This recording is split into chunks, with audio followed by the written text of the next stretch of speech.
Oi, Vera. Quarto dia e, muito provavelmente, também o último dia da fase de discussão da matéria, né? Encerrada a discussão da matéria, passa-se a fase de votação. Até o momento em que for iniciada a votação, que for anunciada a fase de votação, qualquer complementação de voto pode ser apresentada pelo relator, que inclusive está ali atrás.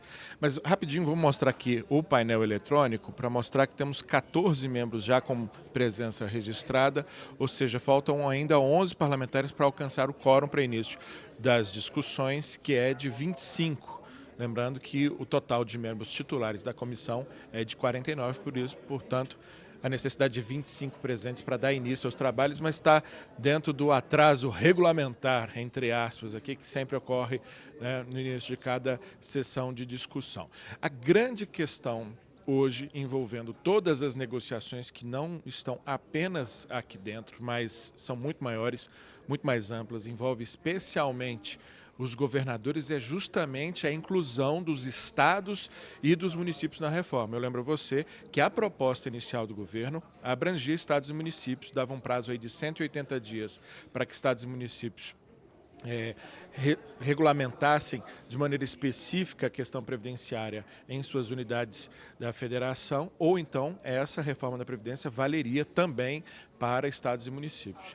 Só que isso foi retirado do texto na última hora porque todos aqueles que estão responsáveis por organizar essa votação, por buscar os votos, entenderam que os governadores e muitos prefeitos não estavam devidamente comprometidos com essa matéria. Eu vou convidar rapidamente aqui um dos deputados, vou começar pelo deputado Bilac Pinto, do Democratas de Minas Gerais. Dá uma travada aqui, às vezes a gente decorar tantos partidos, tantos estados, é difícil. O deputado Bilac Pinto, que é do Democratas, o partido do presidente Rodrigo Maia, que talvez seja o grande artífice da construção desse acordo que se dá agora em torno da inclusão dos governadores. Inclusive, foi muito dito em muitos momentos que os governadores não entrariam nessa fase, né, a fase da comissão, muito provavelmente entrariam na fase apenas do plenário.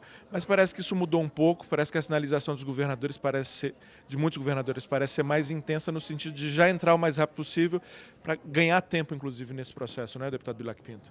Olha, o presidente Rodrigo Maia tem feito um esforço muito grande, inclusive se dirigindo aos estados para conversar com os governadores de oposição, com o intuito de nós tentarmos fazer essa reforma da Previdência mais ampla possível, incluindo os estados, os municípios. Isso que seria o ideal. O relator Samuel Moreira e o presidente Marcelo Ramos está aguardando ainda para que uma posição definitiva possa ocorrer. Então nós vamos cumprindo as etapas aqui, chamando os oradores aqui na Comissão Especial da Reforma da Previdência para que eles se manifestem. Enquanto isso, é possível se construir um acordo para a inclusão de estados e municípios. Então nós preferimos, nesse momento, aguardar para ver se nós teremos êxito nessa construção do acordo. Afinal, a Câmara dos Deputados é o local ideal para que você possa dialogar, ouvir as partes e tentar, a partir daí, fazer pontes. E o ideal é que esse relatório saia com a inclusão de estados e municípios. Parece que há uma construção, inclusive, no sentido de que, para ganhar tempo, os partidos que têm destaques para votação em separado e que são favoráveis à matéria não apresentariam aqui, deixariam para apresentar esses destaques apenas no plenário, né? Para não ter dois momentos que retardariam isso. O senhor confirma mais ou menos essa estratégia? A reunião com os líderes partidários que compõem, de certa forma, a base de governo, aqueles que querem fazer a reforma, que pensam realmente num Brasil mais justo, eles têm a intenção de não promover destaques aqui na comissão, para que a gente possa aprovar mais rapidamente o relatório do deputado Samuel Moreira. E, em compensação, a oposição, ela fará o papel dela, que é natural, é normal isso, vão apresentar vários destaques aqui. Perfeito. Deputado Bilac Pinto, do Democratas de Minas Gerais, já está aqui desde cedo para fazer uso da sua fala. Muitíssimo obrigado. Eu vou convidar também a deputada Gleisi Hoffmann, que é do PT do Paraná, presidente do partido, também já está aqui desde cedo. Na verdade, os parlamentares do PT formam a maioria dos que chegaram aqui desde cedo, já tem uns 6 deputados petistas aqui, o que mostra, primeiro, a disposição de discutir a matéria, mas também sinaliza como uma estratégia de já começar uma obstrução caso se alcance o momento da votação, principalmente dos requerimentos de adiamento, não é isso? Seria isso? Eu acredito que nós não vamos ter esse momento hoje, até porque tem muitas falas, são mais de 40 inscritos ainda, cada qual com 10 a 15 minutos, portanto devemos passar o dia. Se amanhã a sessão for chamada, tivermos sessão da comissão, aí sim nós vamos partir para a obstrução, porque nós avaliamos que ainda não está madura a matéria, discutida o suficiente para a gente votar na comissão. Uma matéria muito árida, mexe muito com o interesse do povo brasileiro, com a vida das pessoas, vai ter um impacto muito grande e nós precisamos um pouco mais de tempo. Agora, no seu partido, deputada, o partido que a senhora preside, o PT, há posições um pouco divididas em relação ao assunto. De um modo geral, há unanimidade num comportamento crítico ao conjunto da matéria, mas alguns governadores enxergam que, feitos alguns ajustes, seria interessante aprovar, principalmente com a inclusão dos estados. Vou colocar duas posições aqui bem opostas. O governador Rui Costa da Bahia sequer foi ao Fórum de Governadores porque ele é totalmente contra. Já o governador Wellington Dias, no Fórum de Governadores, chegou a falar de liberação da bancada, que o PT tivesse a bancada liberada para votar de acordo com aquilo que considerasse correto. Como é que fica administrar aí essas posições que não chegam a ser antagônicas, mas nem sempre convergem? Não, primeiro que a bancada do PT tem posição fechada, então não tem como liberar. Já fechamos posição entre a bancada, o partido, somos uníssonos contra a reforma, porque achamos que ela não resolve o problema econômico e nem fiscal do país, mas vai ter uma carga de sofrimento ao povo brasileiro. Aí, em relação aos governadores, a gente tem que compreender, eles estão administrando estados e tem a previdência pública, que eles têm que ter solução.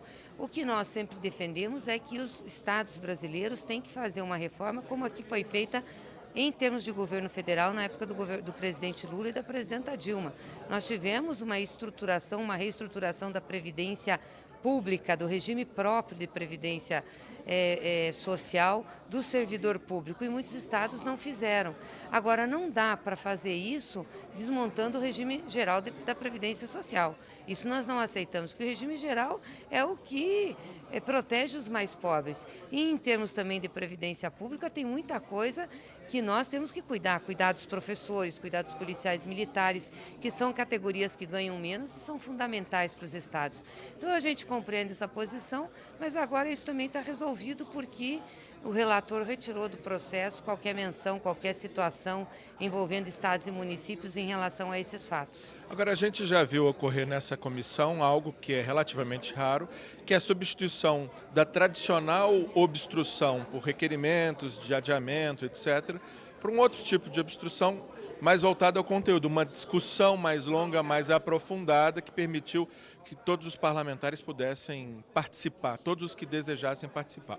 O presidente, Marcelo Ramos, está prometendo também uma outra surpresa no que diz respeito à próxima fase. Algum acordo de procedimento, não de mérito, que consiga também priorizar o debate em detrimento da batalha, às vezes, meramente regimental. Como é que a senhora vê essa possibilidade? Eu não vejo ruim, não, uma possibilidade ruim. Eu acho que nós temos que debater a matéria, é isso que nós queremos. Não só o debate nosso, as nossas manifestações, mas faltou fazer algumas audiências públicas, trazer pessoas, inclusive, com experiência cabedal, que poderiam ter nos ajudado mais.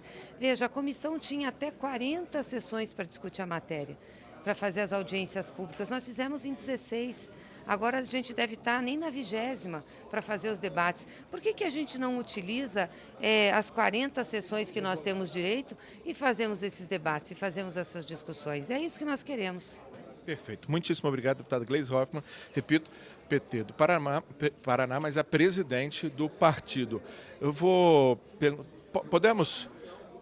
Eu vou conversar aqui rapidamente com o relator da matéria, o deputado Samuel Moreira, do PSDB de São Paulo, que é, sem sombra de dúvida, o parlamentar sobre quais todas as atenções estão voltadas, especialmente no dia de hoje, porque se for encerrada realmente hoje a discussão da matéria, ele terá que apresentar o seu voto complementar, né? Complementação de voto, mas eu repito, além da complementação de voto de hoje, a qualquer instante, antes do anúncio da votação, do início da votação, pode apresentar mais alguma complementação de voto, não é isso, relator?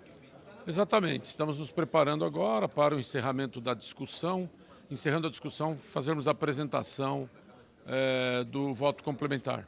O senhor acredita que isso aconteça ainda hoje, mesmo com 47 parlamentares inscritos? Alguns talvez nem venham vindo, falem pouco justamente para acelerar o processo. Mas eu acredito que sim. Ou hoje, ou se houver uma combinação com os coordenadores de bancada que participam da comissão, pode ser feito amanhã. Agora, o senhor já anunciou algumas, entre aspas, correções, né? Por exemplo, deixar muito claro que não haverá lei ordinária regulamentando temas da Previdência, apenas leis complementares, ou seja, tentando deixar muito claro que não há desconstitucionalização do tema, algo que preocupa especialmente os partidos de centro não alinhados com o governo, né? Mas há aí a perspectiva de inclusão dos governadores. Parece que esse ainda não é o momento por não ter chegado a um acordo, mas está acelerado, né, o processo de busca desse consenso junto aos governadores. Se isso acontecer, a complementação de voto já pode trazer isso? Já tem mais ou menos assim essa carta na manga? Eu acho que hoje é o dia limite com relação à participação dos governadores e os prefeitos, né, governos estaduais e municipais, na comissão especial. Eu acho que hoje é a data limite, está tendo uma negociação hoje, vai ocorrer durante o dia inteiro. Caso seja bem sucedido, é possível ainda incluir no voto complementar. Caso isso não ocorra, ainda há uma possibilidade em plenário.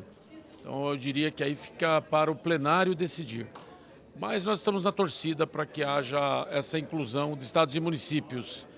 E também com relação a isso que você colocou, nós, na verdade, criamos um mecanismo de estabelecer no substitutivo remissão à lei complementar, o que aí elimina hipóteses de qualquer atitude por medida provisória. Então, esse é um pleito aqui da Comissão Especial. Eles querem que evite que os assuntos previdenciários possam ser tratados por medidas provisórias.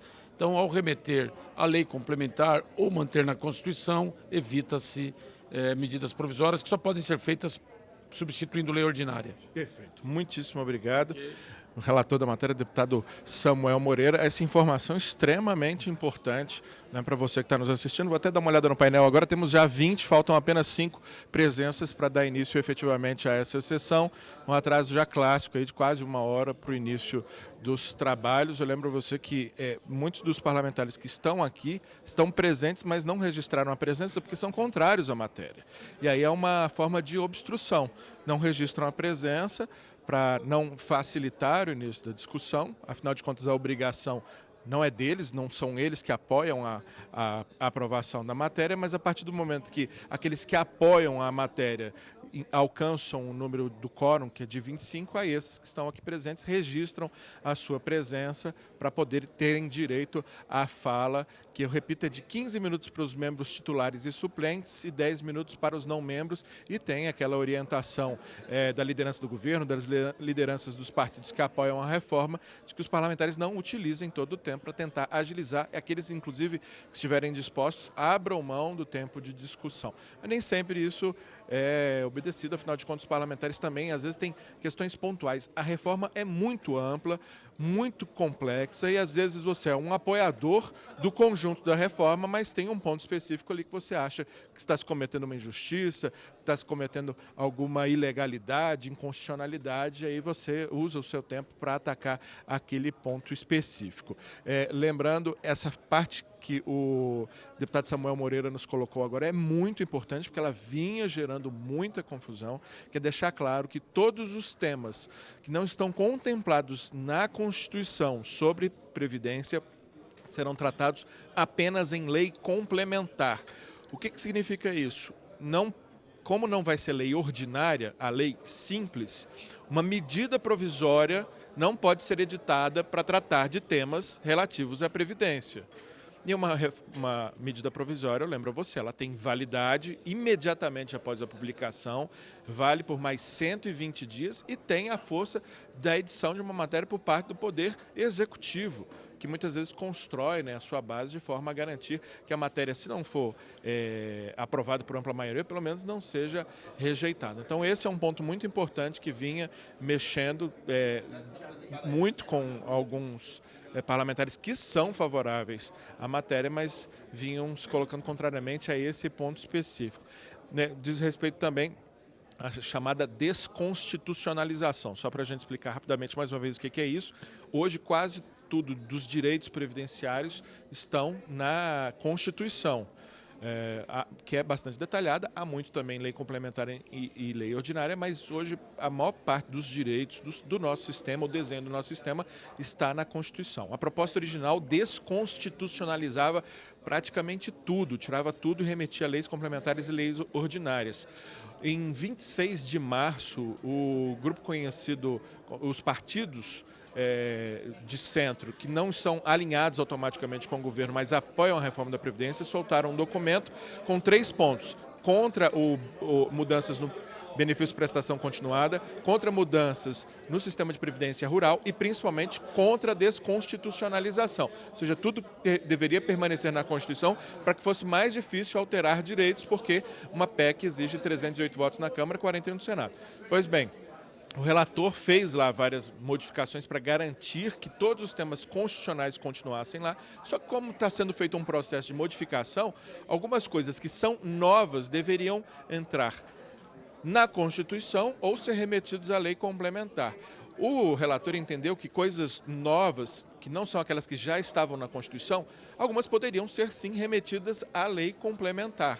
E aí é uma diferença de interpretação, porque esses partidos de centro não alinhados com o governo vêm insistindo que alguns temas, mesmo novos, deveriam ir para a Constituição.